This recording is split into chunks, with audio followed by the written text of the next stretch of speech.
I'm Patrick Rothfuss, author of Name of the Wind, my first book. Describing it. Describing the book is very difficult for me. I used to try to practice the pitch when I was trying to sell the book, and I discovered very quickly that I'm very bad at it. I'm good at making a joke pitch, if you wanted to hear that. I could say it's like, the Hollywood pitch, where you compare it to two movies that are vastly successful. It's like The Princess Bride meets The Crow. It's a ridiculous comparison. But in terms of a quick synopsis, it's the story of a man's life. It's kind of a backstage pass to the myth of the hero.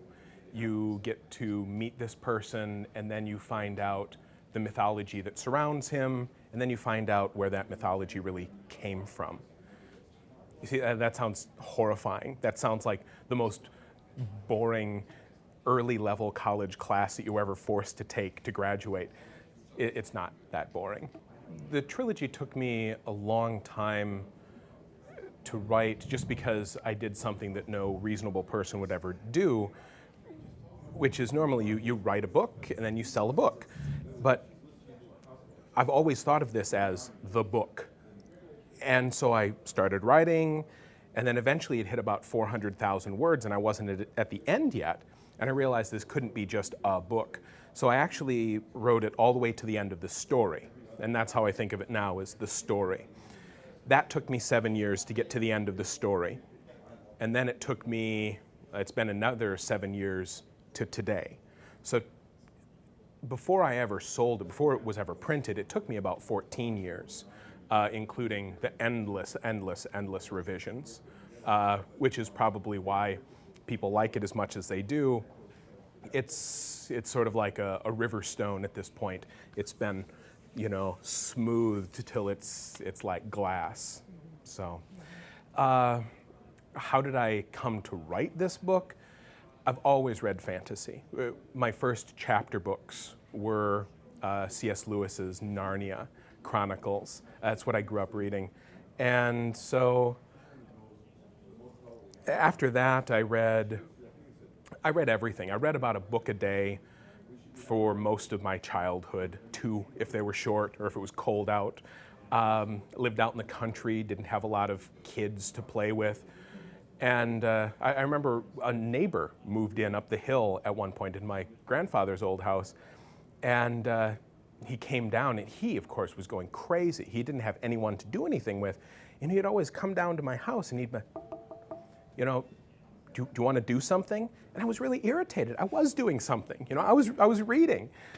So, unfortunately, if you read a fantasy novel a day for about 8 years, you realize pretty quickly that a lot of it is really the same. And when I was 14, you had an elf, had a dragon, magic sword. I'm happy. That's great.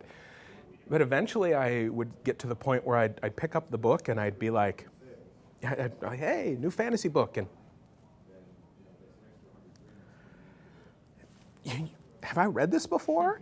Well, I kind of had. It was very samey. And so I wanted to do something a little bit different. I realized you didn't need a dragon, you didn't need an elf, you didn't need an evil sorcerer trying to destroy the world. You could do something different. It's very flattering that people say that I've revitalized it. And there's been some reviews that have said that. The Times review, of course, was terribly flattering. A lot of times people write me email and they say, I quit reading fantasy 10 years ago because I was bored reading the same story again and again. I certainly didn't set off to revitalize the fantasy genre. That wasn't on my list of goals.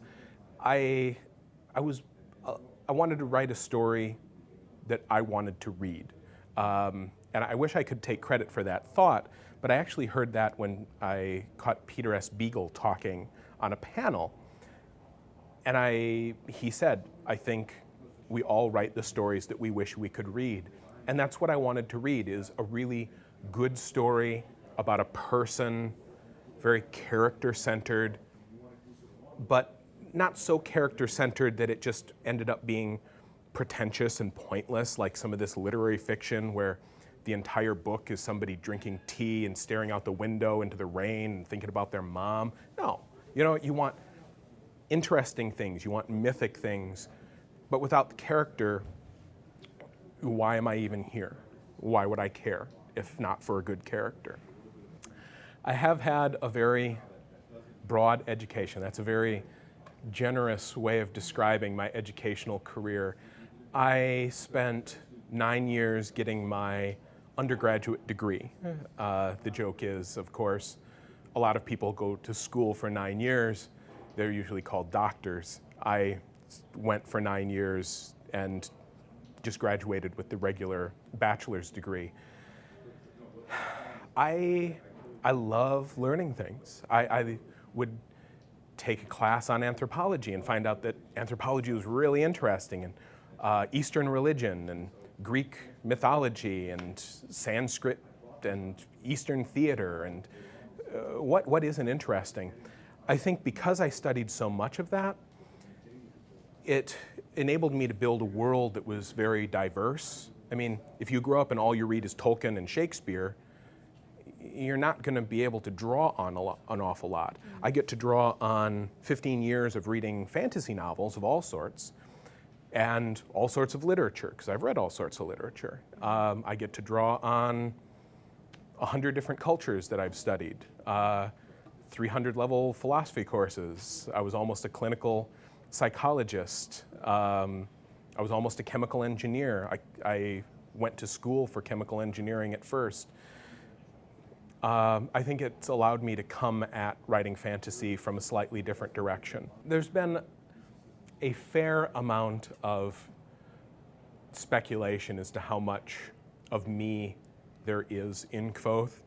I think generally it's a complicated question because it's easy to see that I have some of the same opinions or he has some of the same opinions. I think the main characteristic that we share is curiosity. He is very curious about all of these things. I'm very curious. You can't sit me down in front of someone or something and I want to figure out about it. I want to find out how it works. I want to hear interesting stories about it.